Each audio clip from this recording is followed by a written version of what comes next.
because I wanted to get a response from you, Amina, to this issue of security. How willing are you to remove your veil in court, for example, at an airport, in a bank, in those sorts of places? Sorry, what did you say up the back there? How about when the cop pulls you over on the side of the road for a random breath test and says, actually, we want to just verify your ID right here, right now? No, in front of females, I am more than happy to show my face.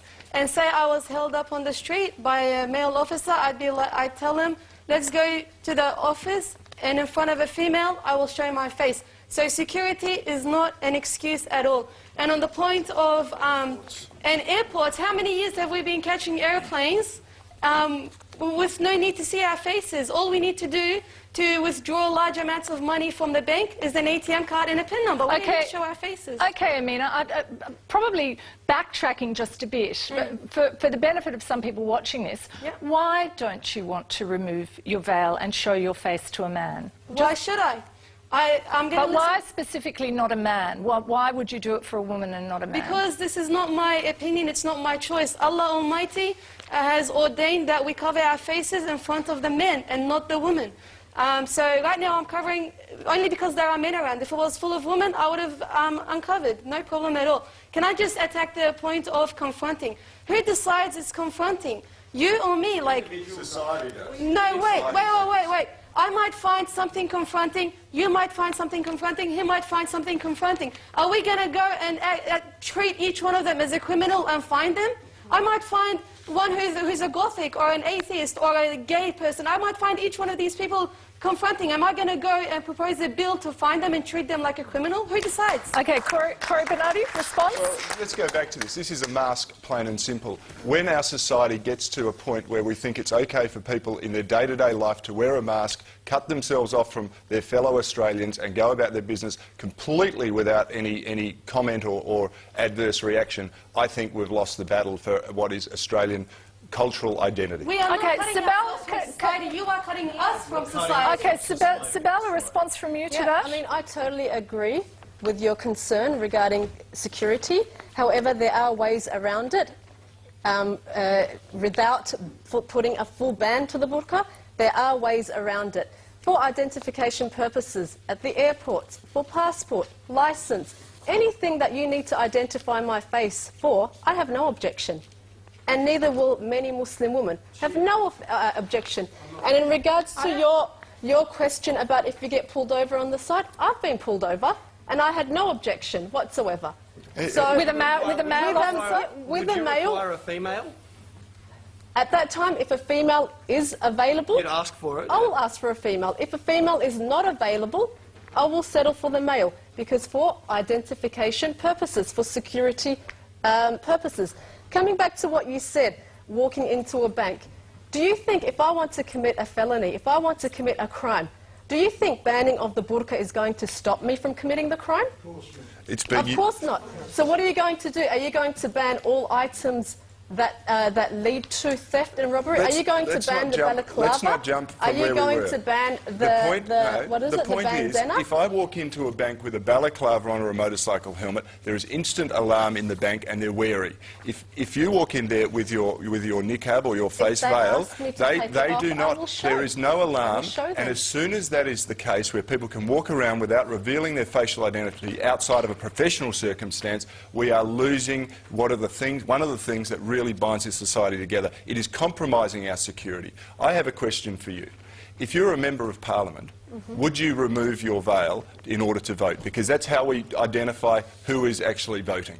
If you need to identify me prior to me voting, I have no objection. But you'd have to walk in there and you have to sit there without your veil on. That's fine. I will do it. This is the point. That's fine. This is the point. So you're prepared to do it when it's required. Of course. Right? And yet the rest of the time you say, no, it's a religious requirement. Why is and this it is what I want to do. It's called choice. That's right. Thank you very much. But your choice is compromising our society. If I'm going shopping, what's the reason for me to be honest? All right, let's start talking very. What security? Excuse me, just I want to know what security we are talking about here. The security of a country. What security of your country? The ability to identify people. And you identify people, how many people they make huge problem to the security of Australia, and they are like you, We can wearing exactly how you identify what you identify on They them. can see my face on TV, So they what? can't see this lady. So many faces like your face. I'd like to They can't put a Okay, makeup, we they have can't to- put a beard. What, How you? we all look the same, do we? Is Yeah, that you right? look the same. Oh, Yeah. oh, dear. All right, we have to go to a break, everyone. We are going to keep this going. Coming up, we're going to talk about whether the ban is about something bigger than women's rights and security. That's next. Tonight we're talking about banning the burqa and other Islamic full-face veils, whether they should be banned. And as you can hear, it's fairly lively in here, and I think we should have probably been keeping on going during the commercial break. But anyway, could I ask you all please to just quiet down? We are back on air now, and I would like to just start this section by talking to Tanveer. Tanveer, you're a non-practicing Muslim. You're from a Bangladeshi background. Before the break, we were talking about choice, and I'm interested in how much you think this is about choice and how you define choice in the context of this debate.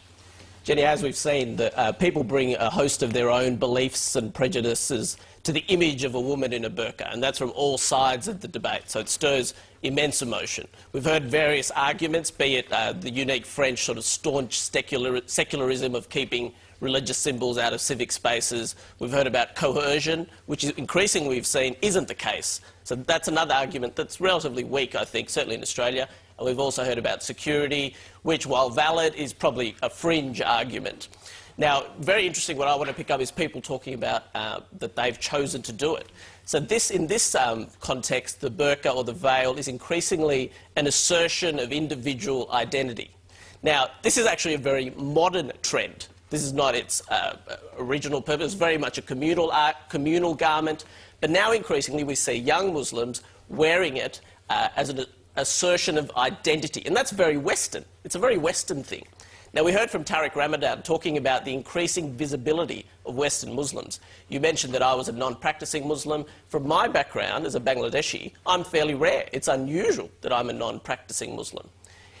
Several studies around the world have shown second and third generation immigrants of other immigrant groups, non-white groups, most immigrant groups become more secularised over generations.